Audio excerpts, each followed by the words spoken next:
Number 5. LG K30.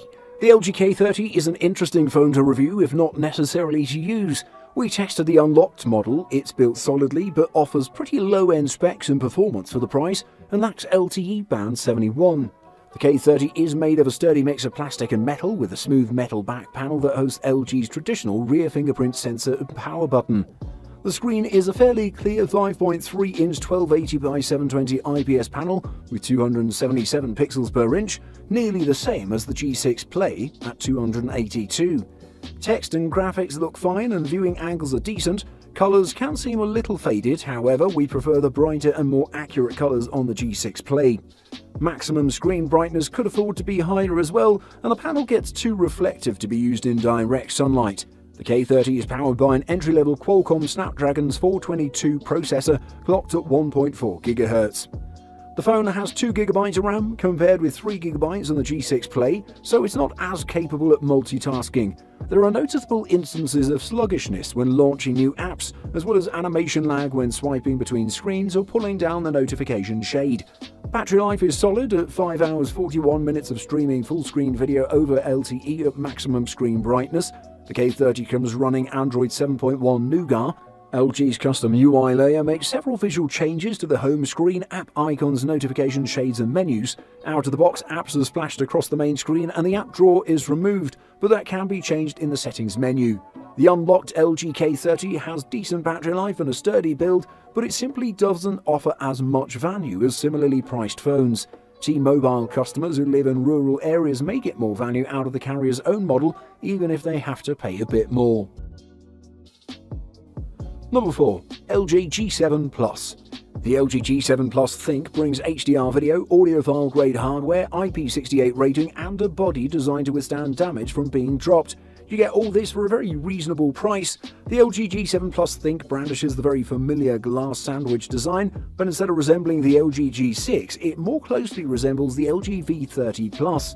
The front and back are both protected by Gorilla Glass 5, held together by an adequately broad metal frame. The review unit we tested is the Astro Black variant, so in terms of its looks, it's completely discreet. There are no dual-tone finishes or fancy streaks of light here. All you get is a black glass back which will collect fingerprints very easily.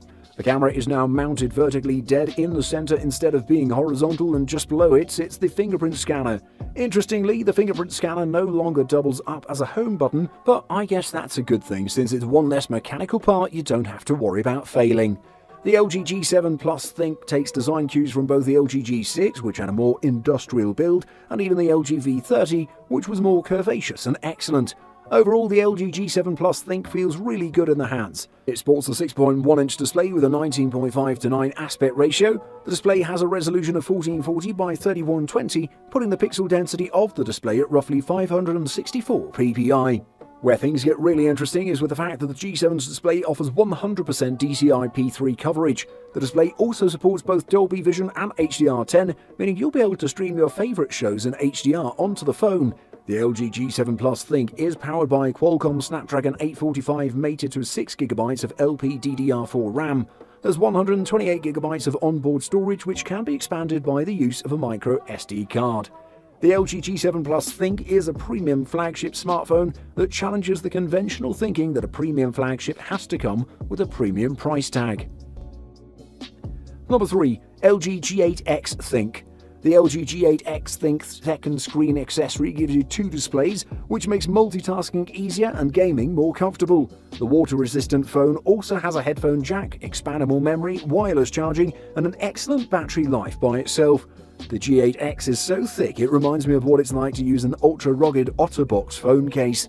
Putting the phone in my pants pocket or a small clutch was out of the question, unless I just wanted to use the G8X itself. Pressing the volume buttons or the Google Assistant key on the left side of the phone when the second screen is open is also difficult since the hinge gets in the way of my fingers. The front cover, while useful for displaying the time and notifications, traps fingerprints like crazy. I often found myself wiping it clean. In addition, I thought at first that I couldn't charge the phone inside the case, but LG included a magnetic USB-C accessory that connects outside the case and plugs into a charging cable. The G8X has two rear cameras, a 12-megapixel standard camera and a 13-megapixel wide-angle camera. LG is one of the first phone makers to include wide-angle shooters, and it's useful to capture more content in each frame. There's a low-light mode called Night View similar to the Pixel 4, iPhone 11 and others. The G8X managed to capture a decent photo in a nearly dark living room. I was able to make out various furniture and objects in the photo that I couldn't see in real life in front of me. Battery testing for the 4000 mAh battery was excellent. When I continuously played video on airplane mode, the phone by itself lasted on average 17 hours 49 minutes. It's one of the best LG phones without a doubt. Number 2. LG V50 Think. The LG V50 Think is a fantastic phone that's notable for one reason: it's LG and Sprint's first 5G phone. The V50 is a bit more expensive than last year's LG V40 because it has a faster processor, twice as much built-in storage, a bigger battery, and of course 5G connectivity. The V50 is about future-proofing for those 5G speeds, and in that sense, it succeeds.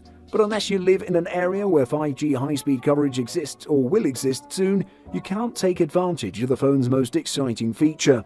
The 6.4-inch OLED screen is as top-notch as they come. The resolution is extended 1440p, making for amazing 538 ppi density. There's both HDR10 and Dolby Vision support, always-on option, and whatnot.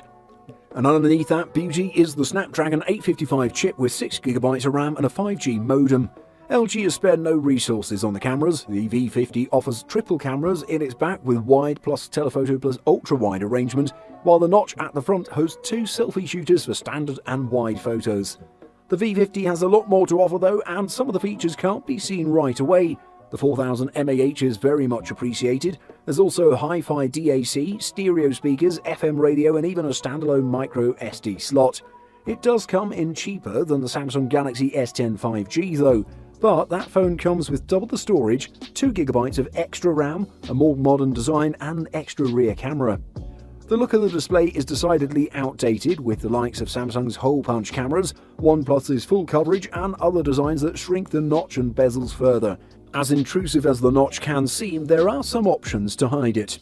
Unfortunately, you can only do that some of the time. If you really want the best 5G phone but you aren't a big fan of Samsung for whatever reason, maybe you never forgave it for the old bloatware, then the LG V50 is the next best option in many markets. Number 1. LG V40 Think. As our top pick, we have the LG V40 Think. Fancy phones normally come with 3 cameras these days, 1 in the front, 2 in the back. For LG, 3 just ain't enough.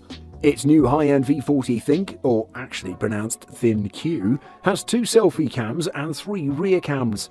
At first, I gawked at that number of cameras, especially after seeing LG's gimmick-heavy advertising slogan, "What's it gonna take? Switch to the 5-camera phone."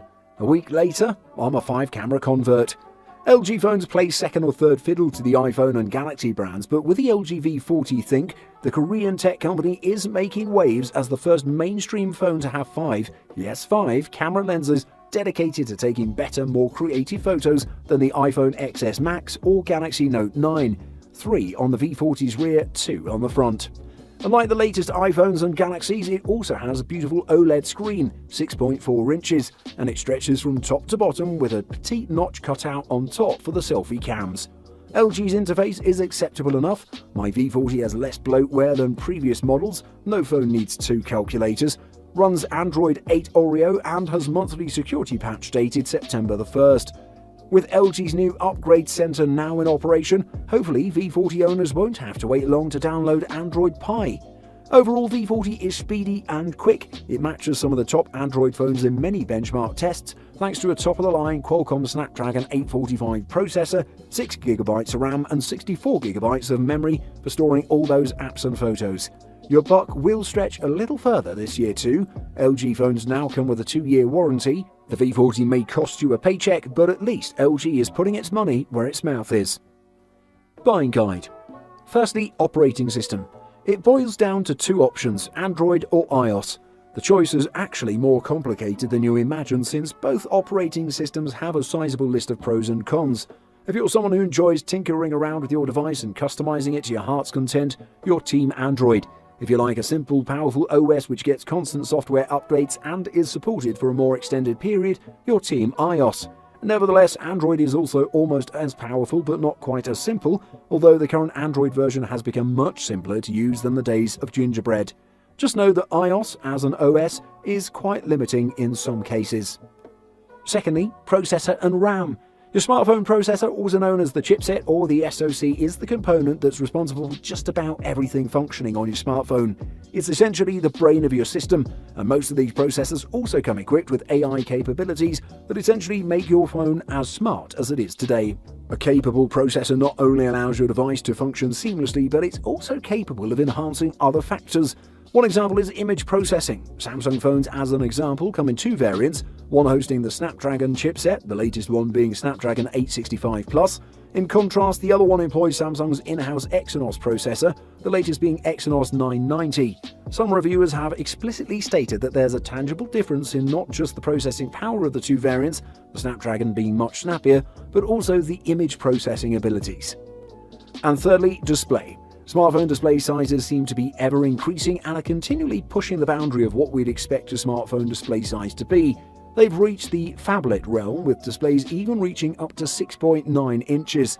However, in the age where content is being consumed increasingly on our pocket devices, hard to call them that now, this may not be a bad thing. We suggest anything above 5.7 inches so you can really immerse yourself into games and media. As far as display types go, you have LCD and AMOLED displays.